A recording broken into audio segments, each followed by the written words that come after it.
ये आपने एक दिन आना हो और ये मेरा सौभाग्य कि मैं आज बहादुरगढ़ में आया हूँ और मंत्री के तौर पर आया हूँ। बिना मंत्री तो कई बार निकला मैं, लेकिन आजकल रास्ता हमारा बदल गया। ये जब से हाईवे बने ना तब से बहादुरगढ़ से निकलना मुश्किल होगा। पहले रोहतक आज जाते थे हम गुड़गांव से, तो नजरगढ़ बहादुर होकर जाते, तब सब कुछ रास्ता बदल गया। पहले हम गुड़गांव से दिल्ली जाते थे तो कापासेड़ा होकर जाया करते। अब 20-25 साल हो गए, संबंध ही टूट गया। रोड की कनेक्टिविटी, नई रोड बन गई तो अब संबंध टूट गया। इसलिए बहादुरगढ़ से भी बहुत कम सालों में आना जाना होता है। मैं बहुत दिनों के बाद आज बहादुरगढ़ में आया हूं। ये सरकार बड़ी इच्छा और उम्मीद के बाद तीसरी बार प्रदेश में भारतीय जनता पार्टी की सरकार लोगों ने बनाई है। और ये इतिहास रहा है हरियाणा का कि कभी भी लगातार 3 बार किसी पार्टी की सरकार नहीं बनी। चुनाव से पहले आम आदमी का ये माहौल था कि नहीं, तीसरी बार भाजपा की सरकार नहीं बन रही। किसी आदमी से पूछते ना तो एक ऐसा बवंडर मचा कि नहीं यार, कांग्रेस आ रही है, कांग्रेस आ रही है। अरे जब बहुत बहादुरगढ़ में कांग्रेस का एमएलए नहीं बना तो भाई सरकार कैसे आती? आप ये अंदाजा लगाओ। ये तो मैं कांग्रेस का गढ़ मानता था, यूं कहते ना भाई कांग्रेस कुछ नहीं, मैं बिना हुड्डा के कांग्रेस नहीं, जो कुछ है वो हुड्डा कांग्रेस है। ये आम आदमी हरियाणा का कहा करता, खास तौर से जाट बिरादरी के लोग कहा करते हैं। आज वही जाट बिरादरी के भाई यूं कह रहे हैं कि हुड्डा रहेगा तो कांग्रेस कभी भी ना आए। ये 3-4 महीनों फर्क देखो। ये मैं पंचायती बात कह रहा हूं, आम आदमी से बात कर लो। चुनाव से पहले हर आदमी कहता था यार कांग्रेस है ही ना हरियाणा में, तो हरियाणा में हुड्डा कांग्रेस है। और आज सब ये कहने लगे कि हुड्डा रहेगा तो कांग्रेस ना आए। और मैं कहते जा रहा हूं कि ये नायब सैनी जो हरियाणा में मुख्यमंत्री बना, ये 11वां मुख्यमंत्री है हरियाणा का। इससे पहले 10 मुख्यमंत्री बने और ये मेरा सौभाग्य रहा कि मैंने 7 मुख्यमंत्री की कैबिनेट में काम किया है। सारे मुख्यमंत्री ने अपने अपने समय पर अच्छे काम किए, लेकिन नायब सैनी एक्चुअल में नायब आदमी है। ये काम तो करेगा, हंसमुख, मिलनसार। आप कभी भी जाओ इसके चेहरे पर मुस्कुराहट मिलेगी जो किसी मुख्यमंत्री के मिलती नहीं थी। इतना पजल होते थे जिनके साथ हमने भी काम किया। बहुत से मुख्यमंत्री तो बात भी नहीं करते थे, लेकिन नायब सैनी रात को 11 बजे, ईमानदारी से मैं बताऊं, सरकार बने आज 101 दिन हो गए। आज कोई 60 दिन हमारा विधानसभा का सत्र चला, 2-1.5-2 महीने हो गए मिनिस्टर बने। हमारी कभी बिना कैबिनेट के बात ही नहीं हो पाई। मैंने कहा छोटे भाई बात कर लिए 5 साल। उसने कहा विधानसभा का सत्र चला, उन्होंने कहा कि यार बड़ी भीड़ है, रात को 10 बजे आ जाओ। कोई दिक्कत नहीं, 10 बजे हमको 10 मिनट बात करनी। मैं 10 बजे गया रात को तो 500 आदमी खड़े। अब मैंने सोचा मैं इसके 10 मिनट लूंगा, 500 आदमी मेरी गाड़ी देगा, मैं तो अपने वापस ही आ गया। तो एक ऐसा मुख्यमंत्री जो हर टाइम अवेलेबल हो। आप उसको रोज टीवी पे देखते होंगे, अखबारों में फोटो देखते होंगे। हम तो हफ्ते में 3-4 बार मिल लेते हैं, इसलिए उसके कितने ही आदमी मिलो उसके माथे पर आपको शिकन नहीं मिलेगी। तो एक ऐसा मुख्यमंत्री इस प्रदेश को भारतीय जनता पार्टी ने दिया है। और साथियों, भारतीय जनता पार्टी की देश में तीसरी बार सरकार बनी, हरियाणा में तीसरी बार सरकार बनी। और ये कोई जबरदस्ती मोहर नहीं लगी। कांग्रेस वाले तो कहते साहब ईवीएम में गड़बड़ कर दें। अरे ईवीएम में गड़बड़ करते तो दिल्ली में 2 बार सरकार बीजेपी खिलाफ क्यों बन जाती? आप सोचो, क्यों नहीं बन जाती? जो हार जाता वो कोई मतदाताओं को ना कह करके आप लोगों ने हमें नकार दिया, वो ईवीएम की मशीन पे कह देता है कि मेरा कसूर नहीं है, ये ईवीएम की मशीन का कसूर है। कसूर कहो ना कि हरियाणा की जनता ने तुम्हें पसंद नहीं किया। लोग बीजेपी को चाहते थे, बीजेपी की सरकार बना दी। आप इतने लोग बैठे, ईमानदारी से बताओ ईवीएम में गड़बड़ हो सकती है क्या? सोचो। लेकिन हारने वाला आप लोगों पर नहीं थोप सकता कि इंडस्ट्रीज ने वोट नहीं दी, बहुत सी बिरादरी के लोगों ने वोट नहीं दी, क्योंकि वो कल तो आपको भी, आपकी भी जरूरत पड़ेगी ना। कल आज कह जाएंगे चौधरी देवीलाल कह के गए थे, मैं उस कैबिनेट मिनिस्टर था साहब, कि भाई बड़ियों की वोट की जरूरत नहीं है। बावड़ में का स्टेज के ऊपर चौटाला ने बहुत मेहनत करी, जब जाकर नीट व्यापारी थोड़ा बहुत राजी हुआ। एक बार शब्द यदि कोई मैं कह के जाऊंगा तो जिंदगी भर घूमता उस राजनीतिक आदमी के पीछे से। राजनीतिक आदमी को बहुत कुछ सोच समझ के बोलना चाहिए। आप 100 बात कह दो, कोई नहीं देखेगा। यदि हम एक बात भी कह जाएंगे तो जो फोटो खींच रहे ना, ये मेरे स्टेज पे उतरते पहले वायरल कर दे रहे हैं।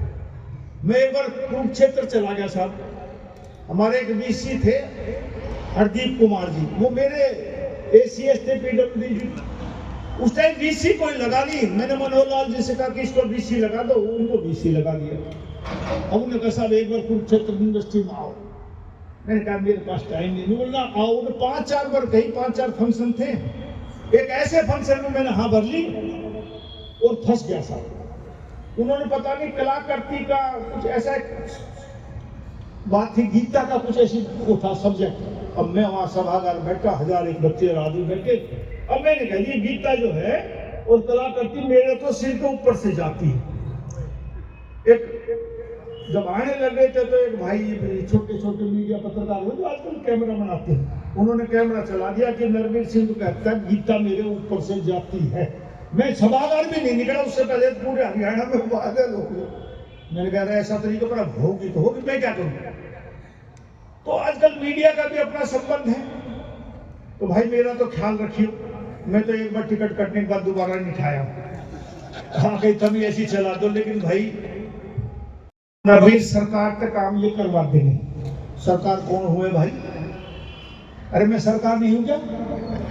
अरे मंत्री तो सरकार होता हूं, कौन होती भाई? आप बताओ। सरकार तो खड़ी है, सरकार तो खड़ी है, हम नहीं करना है भाई। हाँ कोई हम गलत काम करेंगे तो जनता हमें सजा देगी, लेकिन हम कैबिनेट का हिस्सा, हम ही सरकार है। तो इसलिए जो कुछ करेंगे जनता के फायदे के लिए करेंगे।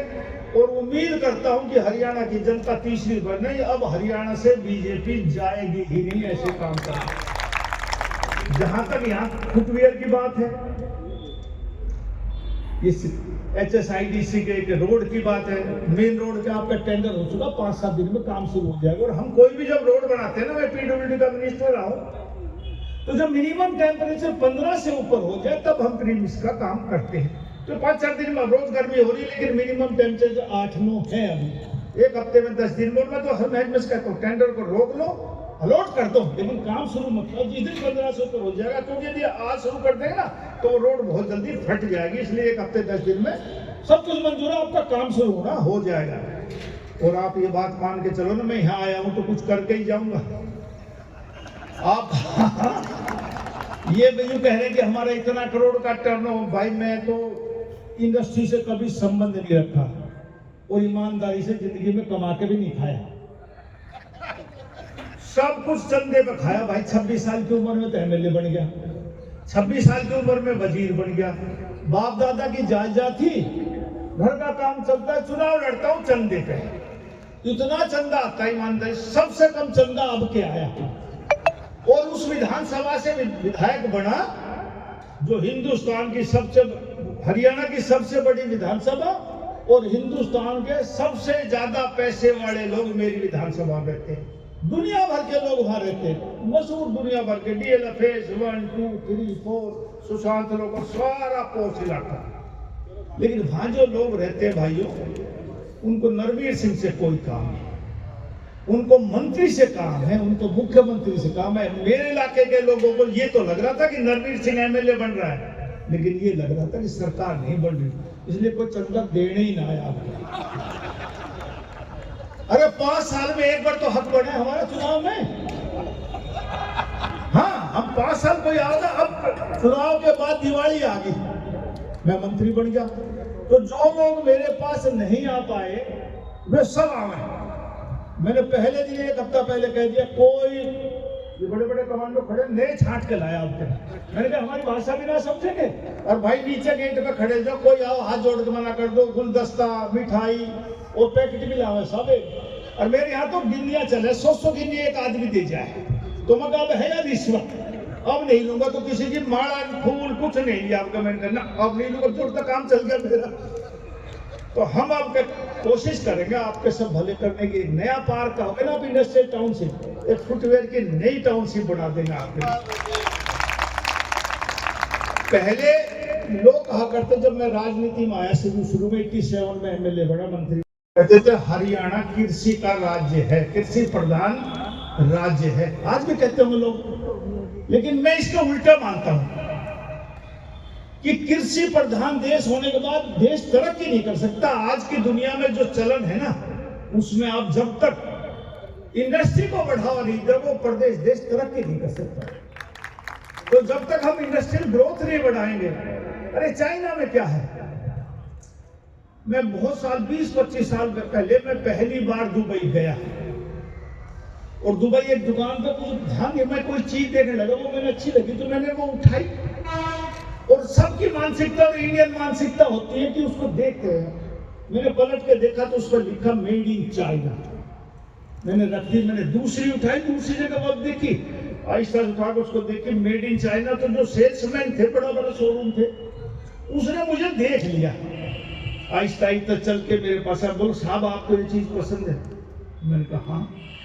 आपने रखी क्यों? मैंने कहा वैसे ही। बोलना आपने इस पर नाम पढ़ा मेड इन चाइना? मैं कहा हाँ यार। बोले पूरी दुबई में चले जाओ, मेड इन जापान आपको एक सुई भी नहीं मिलेगी।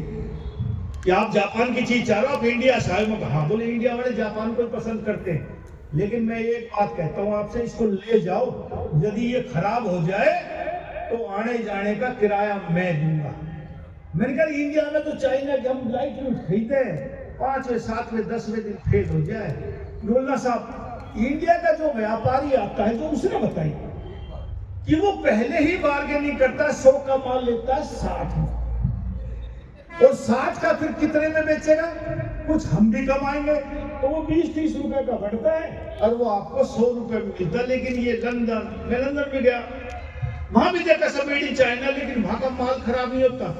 दुबई में हर पोल पे लाइट लगी, हर पोल पे। रात को आप देखोगे ये जो छोटे छोटे बल्ब जलते हैं ना, सब मैं बहुत बार घूमता हूँ तो देखता हूँ डाउनटाउन वगैरह में एक भी बल्ब फ्यूज नहीं मिलता, एक बल्ब। मैं बहुत कोशिश करता हूँ देखने की, क्योंकि वहां माल ही एक नंबर का जाता है। और हमारे इंडिया में चाइना का माल आता है तो बहुत कम आदमी है जो एक नंबर का लेकर आता, तो लेकर 100 का 60 का आऊंगे तो कितने का पड़ेगा? इसलिए चाइना बदनाम हुआ। हम अच्छा माल बनाएंगे तो दुनिया में हमारा माल बिकेगा। एक नंबर का माल बनाओ, अच्छा माल। अभी मैं फुटवेयर में देख का भाई को आप लोगों ने बना रखा, उसमें जूते बन रहे हैं। अरे इतना अच्छा जूता ईमानदारी से, इसकी कीमत 400 रुपए, किसी की कीमत 300 रुपए। सही बता रहा हूँ, मेरे दिल में या इस पर मोहर लग जाए ना नाइकी की, वही 20,000 का मैं यही पहन लूं। हम लोग ब्रांड पे चलने लगे, चीज कोई नहीं देखता कि इसने बॉस की पहन रखी कपड़े, इसने जूते कौन से पहन रखे हैं, एलवी का नाम है कि नहीं है। पिछले रात में मेरी माँ बीमार हो गई और 15 में उनकी डेथ हो गई। तो वो एक आर्मी हॉस्पिटल है हमारे घर के बिल्कुल नजदीक, उसका विक्रम और उसकी घरवाली का नाम है रेणु, आरवी नाम रख रखा हॉस्पिटल का। तो उन्हें बड़ा बना लिया जब थोड़ा छोटा था। तो हमारी माँ कभी बीमार हुई नहीं, कभी छोटे मोटे गोली की जरूरत पड़ी तो रेणु या विक्रम में से कोई घर देख के चला जाए और वो ठीक हो जाए, वैसे वो माता जी करके चली जाए। वो बीमार हो गई और हॉस्पिटलाइज करना पड़ा। तो मैंने आर्मी में बोली मैं तो विक्रम पे जाऊंगी। चल भाई माता जी विक्रम को भेज दी। थोड़े दिन में लोग पूछना माँ बीमार है, मैं कहा बीमार है, कहाँ है, मगर आज में है। तो वे ऐसे देखे जैसे मतलब मैं बिल्कुल मराउड आदमी हूँ, यार मंत्री होकर आर्मी में तो भर्ती करवा रखी है माँ। मैं कहा बड़ी शर्म की बात है। थोड़े दिन बाद वो एड्स में करी, फिर वो मैं लाया तो मैंने 10-15 दिन वो मेडिसिटी में रखी साथ।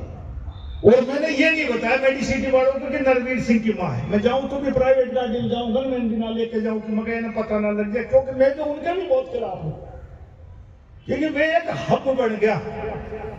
ये जो बड़े बड़े हॉस्पिटल है हमारे मेडिसिटी, आर्टिमिस, फोर्टिस, ये 3 अस्पताल सरकार ने नॉमिनल रेट पे जमीन दी है इन 3 हॉस्पिटलों को।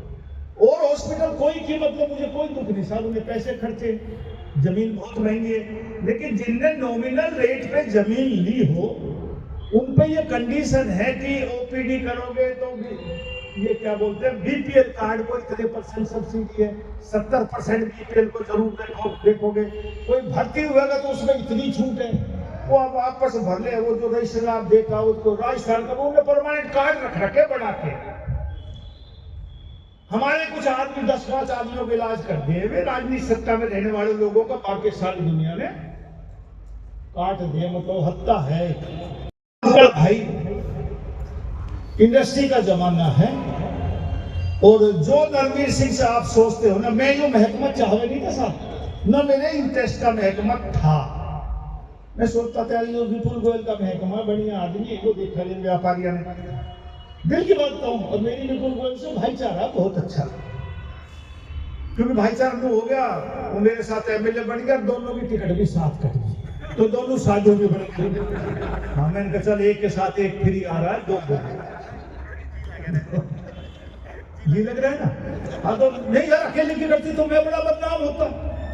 हम सोचे पता नहीं मंत्री था, मंत्री के भाई टिकट कट गया ना, बहुत दुख हुए लोग ही तो खिलाफ। हमारे तो हमको भगवान तो है नहीं, जब भगवान रामचंद्र ने जन्म दिया खिलाफ तो उसके भी लोग थे, तो हमारे भी खिलाफ तो बोलो मोटा खाया है जब ये टिकट कटी।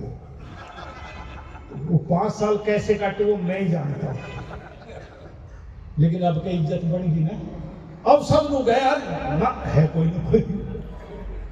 तो ये समय होता है भाई, समय बलवान है, समय बदलेगा। बहादुरगढ़ वालों, ये छोटी मोटी जगह साहब ने बात कही ना, बस आप यूं समझ लो नरवीर सिंह अब इंडस्ट्री का मिनिस्टर है। जो सरकार कर सकती है ना वो सब कुछ कर देंगे, लेकिन ये एम्बुलेंस मांगो, कोई और चीज मांगो, ये छोटी छोटी चीज हमने मांगी ना। पर मैं कह रहा हूं, एक बार बंसीलाल टाइम में लेबर मिनिस्टर बन गया सिंगला, ब्रज मोहन सिंगला, मेरा उससे बहुत नजदीकी आ रहा था। तो मैंने कहा यार सिंगला जी एक बार गुड़गांव मीटिंग ले ले और उद्योगपतियों को बुलवा ले, कुछ नौकरी नाकरी लगा लो। आज मेरे इलाके में जुटना है, जब 96-97 में जरूरत थी। बोल ठीक है भाई, तो हमने शायद हिप्पा में कहा मीटिंग रख ली।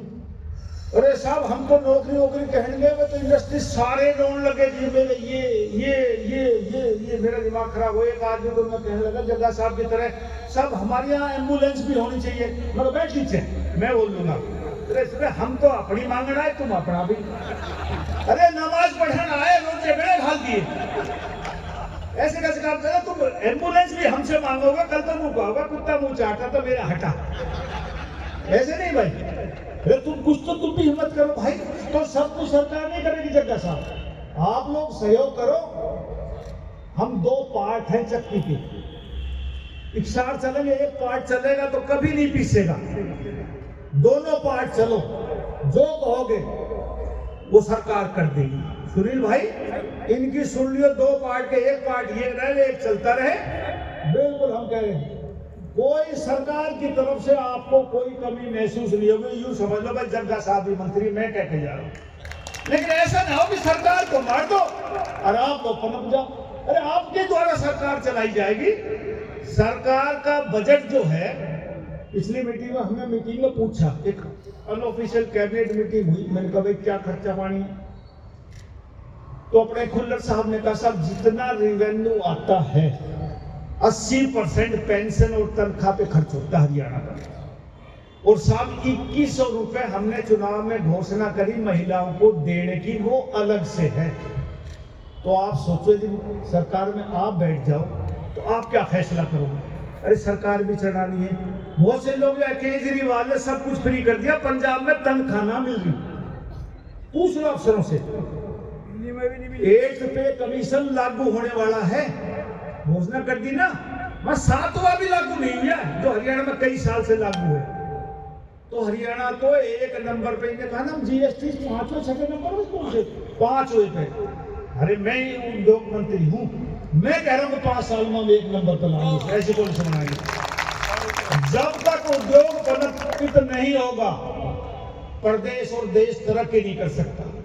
अभी मुझे एक मशीन दिखाई जग्गा साहब ने, भी चाइना बना रहा है। भाई हम क्यों नहीं बना सकते, आप लोग क्यों नहीं बना सकते?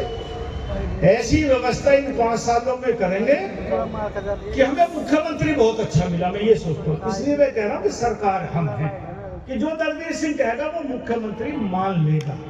हमें कई मिनिस्टर कह के चल जाए, तो और भी चीफ मिनिस्टर के साथ हमने काम किया, वो पहले ये देखते थे कि तेरे इलाके का क्या भला है। जब से भाजपा की सरकार बनी और मनोहर लाल जी चीफ मिनिस्टर बने ना, तो हरियाणा एक हरियाणी एक पे तर्ज हुआ। और मैं कह सकता हूँ जिस विधानसभा से मैं चुन के आता हूँ, जो जिला गुड़गांव है, वो 56% रेवेन्यू देता हरियाणा के खजाने में साहब। लेकिन 2014 से पहले मतलब उस गुड़गांव की सूरत देखो तो आप लोगों को सूरत और बदसूरत का अंतर क्या होता है, ऐसा हालात है। हमारी सरकार आने के बाद हमने सारे रोड ठीक किए, एलिवेटेड रोड बनाए, द्वारका एक्सप्रेसवे हिंदुस्तान का नहीं दुनिया का सबसे महंगा रोड बनाया, 28 किलोमीटर का 9600 करोड़ रुपए का। गुना भाग कर लेना कितना रुपए किलोमीटर पड़ा। बादशाहपुर एलिवेटेड सारे रोड चौड़े करे। और हरियाणा में पहली बार 12 फुट से 18 फुट सारे हरियाणा में हमने रोड बनाए। सोचो, लेकिन पिछली बार हरियाणा की जनता गलती कर दी और एक दल की बजाय 2 दलों की सरकार बना दी। और साझे का काम जैसा होता है ना, हरियाणा की जनता ने भुगता। जब मैं पीडब्ल्यू मिनिस्टर था तो आखिरी में बजट था शायद 41-42 करोड़ रुपए साल का। उसमें आधी के आसपास तनख्वाह होती है हर बजट में। हरियाणा के सारे रोड हमने 5 साल में 12 से 18 फुट किए। बहुत से अपने स्टेट हाईवे बनाए, बाकी नेशनल हाईवे सेंट्रल गवर्नमेंट का पैसा लगा है, NHAI का लगा। लेकिन इन पिछले 5 सालों में शेर के पट्टे ने कोई रोड रिपेयर करा? कोई नई रोड बनती देखी हरियाणा की? मुझे समझ में नहीं आया कैसे खा गए इतने पैसे, आज तक भी समझ में आई। हमने मंत्री बनता पीडब्ल्यूडी का तो कागज देखता, मैं पीडब्ल्यूडी का मंत्री ना हूं। हाँ, लेकिन आम आदमी, गांव का आदमी ये कहता है कि सब हरियाणा में गड्ढे गड्ढे। मैं भी तो 5 साल मिनिस्टर हुआ, मनोहर लाल की सरकार थी, पिछले 14 से 19 को गड्ढे आपने देखे। हमने ऐप चला दिया कि 72 घंटे में दी जो आप डालोगे रिपेयर नहीं होगे तो उसका जुर्माना देंगे हम। ऐसी सरकार चलनी चाहिए कि आम आदमी ये माने कि ये सरकार मेरी, सरकार का मेरा हिस्सा है। और आज मैं कह के जाता हूं बहादुरगढ़ वालों, आपका इस सरकार में हिस्सा रहेगा। बहन जी, आपका भी बहुत बड़ा फर्ज है। जो अब तो हरियाणा में मेयर की या इन चेयरमैनों की ताकत बहुत दे दी सरकार ने। जो कुछ चाहे ये अपने लेवल पे कर सका काम, ऊपर भाई जाने की जरूरत ना है। तो इसकी सफाई व्यवस्था मैं मानता हूँ, थोड़ा बहुत अधिकारी नहीं मानते होंगे, लेकिन फिर भी यदि MLA ठीक रहे, मेयर ठीक रहे, मंत्री ठीक रहे तो काम बहुत हो सकता है। ये सफाई व्यवस्था ये ऊपर तक नहीं जानती, ये लेवल पे आपके लेवल तक ये होनी चाहिए। और गुड़गांव मेरा भी बढ़ता हुआ शहर है, आपका तो बहुत छोटा शहर है। मेरे जिले गुड़गांव में आबादी 30 लाख है कागजों में, लेकिन 1 करोड़ के आसपास आदमी रहता है। एक गांव में 2-3 लाख आदमी आगे साथ। हम जब सीवर डालते हैं तो एस्टिमेट लगाते हैं पॉपुलेशन 2011 की लगा ली, 21 में सेंसस हुआ नहीं। अब होगा तो जिस गांव में 3000 थी 6000 हो जाएगी। अरे आदमी तो 3 लाख हो गए, सीवर हम 6000 के हिसाब डालेंगे, वाटर सप्लाई 6000 के हिसाब से डालेंगे। लेकिन सफाई व्यवस्था आपकी जिम्मेवारी। और भाई मैं आज एक निवेदन भी करके जाता हूं कि मैं पर्यावरण मंत्री भी हूं। मैं चुनाव में वोट मांगते टाइम भी एक बात कहा करता कि भाई मेरी 2-4 वोट कम दे देना, लेकिन भाई हमारी जिंदगी में हमारी उम्र कम हो जाए, आने वाली नस्लों की भी उम्र कम हो जाए, उस पैसे का उस रहने का कोई फायदा नहीं। गुड़गांव जिला NCR का मेन जिला है, लेकिन सबसे ज्यादा पॉल्यूटेड जिला भी गुड़गांव है। और उसका हिस्सा मैं मान लेता हूं, अलग बात है कि ये झज्जर में, लेकिन गुड़गांव बहादुरगढ़ में ज्यादा फर्क नहीं। आप भी उतने ही पॉल्यूटेड हो। सब कुछ सरकार नहीं कर सकती, इसमें आप लोगों का योगदान बहुत चाहिए। जो पॉलीथीन है ना साहब, इसको खत्म कर दो। सरकार के तौर पे इसका बनना और बिकना बहुत सालों से बैन है, लेकिन हर आदमी के हाथ में, हर घर में पॉलीथीन पाएगा। इसे पॉलीथीन कोई होना तो मिट्टी में घेर के आग लगाना, मेरे जाने के बाद कितना काला धुआं निकलता है एक पॉलीथीन में।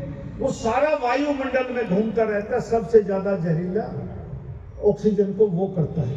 दूसरा, आप इसमें आग नहीं लगाओगे तो इसको आप गांठ मार के कोई गंदी चीज डाल के उसको डाल दोगे, सीवर चौक करेगा, वो चलता ही जाएगा। सब सारे सीवर चौक होने की समस्या ये पॉलीथीन है। और ये दोनों काम आप नहीं करोगे। तीसरा, ये आप इसको कूड़े में डाल दोगे, धरती के जिस कोने में दब जाएगा, इसको गलने में 400 साल लगते हैं। 400 साल। और मैं मानता हूं, सब मानते हैं कि एक पीढ़ी 25 साल के बाद बदल जाती है, तो 16 पीढ़ियां लग जाएंगी इस पॉलीथीन के बैग को गड़ाने में। कितना पॉल्यूशन होगा साहब? आपका एक पॉलीथीन का इस्तेमाल करना ही सबसे बड़ा काम है। इसको बैन कर दो। दूसरे के बस सोचो, अपने आप में बदलाव करो कि मुझे अपने घर में नहीं लाना है। हमारे जूते भी पैक हो रहे हैं, तो इसका कोई इलाज करो। कोई सब पॉलीथीन में हो रहे हैं। और दूसरा, आप लोग पैसे वाले हो, सब शादी ब्याह सब करते हो ना, सबके बेटी है, बहन है, भाई है। हमारा एक जमाना था, जब मैं छोटा था, मेरे पिताजी मिनिस्टर थे, तो हम बड़ी बहन की शादी हुई तो सब उस टाइम कार्ड थे ही नहीं। 71 की बात कर रहा हूँ। गांव में कहते पीले चावल भेजा करते, सगे संबंधी रिश्तेदार खूब आया करते। आहिस्ता आहिस्ता ये महानगरों में, बड़े शहर में जहां जहां पूंजीपति लोग आ गए, इनने कार्ड चलाना शुरू कर दिया। लोग कार्ड चलाने लगे। अब ऐसा जमाना आ गया कि ज्यादा संपन्नता आ गई, तो एक सर्वे कराया, तो उसमें एनसीआर में एक साल में 10 करोड़ कार्ड छपते सर। अब 7 करोड़ कार्ड छपते, 3 करोड़ अटैची छपती है, समझे? सूटकेस इतनी बड़ी, जिसमें इलायची, सुपारी, खुशबू, काजू, किशमिश, बादाम, कि यदि ये नहीं देगा 2-3 हजार रुपए का कार्ड, वो सूटकेस, तो उसको बड़ा आदमी हम नहीं मानेंगे। मेरे यहाँ कोई आता, मैं लेकर ढूंढ गए इसको, भाई एक व्हाट्सएप कर। अरे आज भी संपन्न लोगों के घर में, गरीब के छोड़ो, गरीब के घर में भी किसी के घर में कोई दुख की घटना आ जाए तो कोई हम कार्ड भेजते हैं क्या? किसी के भी घर में आए, मैसेज चला जाता है, दुख की घड़ी में 5 दिन 7 दिन में सब लोग आ जाते हैं ना भाई, आपके भी, मेरे तो ऐसे ही आते हैं, कोई और की बात तो नहीं बता। तो फिर सुख की घड़ी में क्यों नहीं भाई? अरे ये भी तो एक तरीका है, जब दुख में बुला रहे, सुख में भी बुलाओ। आज मैं बुला रहा हूँ, मेरे रोते बाप, अरे कल आप बुलाओगे, मैं आपके रोते पाऊंगा। ऐसे ही कार्ड था। अरे हम नहीं बदलेंगे तो कौन बदलेगा? 10 करोड़ कार्ड छपड़ाएगा एनसीआर में, कितने पेड़ कटते हैं। ये बड़ी बड़ी सूटकेस किस चीज से बनती है? कागज से बनती है। कागज कहां से आता है? पेड़ कटने से आता है। जब हम कार्ड ही नहीं छपाने तो पेड़ कटना बंद हो जाएंगे। भाई आदमी शराब ना पीवे तो फैक्ट्री बंद ना हो जाए? आप बताओ। तो मेरी आपसे हाथ जोड़ के निवेदन है, 2 काम जरूर करो। आने वाली नस्लों की उम्र बहुत कम हो जाएगी, कोई नहीं बचा पाएगा आपको। मान लो आप बात, हाथ जोड़ के प्रार्थना, प्रतिज्ञा करो कि भाई हम पॉलीथीन का इस्तेमाल नहीं करेंगे। कार्ड बांटना हमारे तो हाथ में है। अरे कागज सब पैसे वाले बैठे थे, हम तो कार्ड छपाते ही, अब तो सूटकेस छपवाने लगे। इसे बंद कर दो, कोई फर्क नहीं पड़ रहा कि वो नहीं आएगा, वो नहीं आएगा। मेरे पास कई लोग आते हैं, साहब बोलते का लगन है, जरूर आना। मैं किस टाइम आना? बोलो 5 बजे लगन जब लूंगा, जब आप आ जाओगे। मैं जान के 5 बजे जाऊं ना, जाऊं 7 बजे लगन लिया पाओ, मैं कह रही बोलो साहब लड़की वाले ने जोर कर दिया कि लगन ले लो। मैं नाते जब हो गया था ना। अरे ये कहने की बात है, मैं ना रहूंगा, आप ना रहोगे, सृष्टि चलती रहेगी। हमने ही बदलाव करना है। कोई भगो पहले भाई 3 दिन बारात रुका करती। हमारी बड़ी बहन की शादी हुई, 3 दिन बारात रुकी साहब। कोई कानून बनाया सरकार ने? बताओ। अब रोक लो ना 3 दिन, हर छाती भर दे, 3 घंटा में छाती भर दे बारात। लड़की वाला सब पूछो, तू सोचे कहीं तरह विदा हुए जल्दी जल्दी। मानते हो ना भाई? कितना ही बड़ा आदमी हो, कितने ही पैसे वाला, 3 दिन रुका के दिखा दो मुझे, मैं मान लूंगा। तो जब 3 दिन से बिना कानून बनाए आप 3 घंटे पा गए, तो कार्ड बंद क्यों नहीं कर सकते भाई आप? तो मेरा ये निवेदन है, एक छोटे भाई का निवेदन मानना, कोशिश करना कि भाई ये पॉलीथीन बंद करो और ये कार्ड छपवाना बंद करो। बाकी मैं सरकार में हूं, जो कुछ चाहोगे आप वो कर दूंगा। लेकिन 2 पार्ट है, मैं फिर कह के जा रहा हूं, आप भी चलो हम भी चलेंगे। 2 कदम तुम भी चलो, 2 कदम हम भी चले, और प्रगति के रास्ते में हरियाणा चलेगा। जय हिंद, राम राम। और भाई मीडिया वालों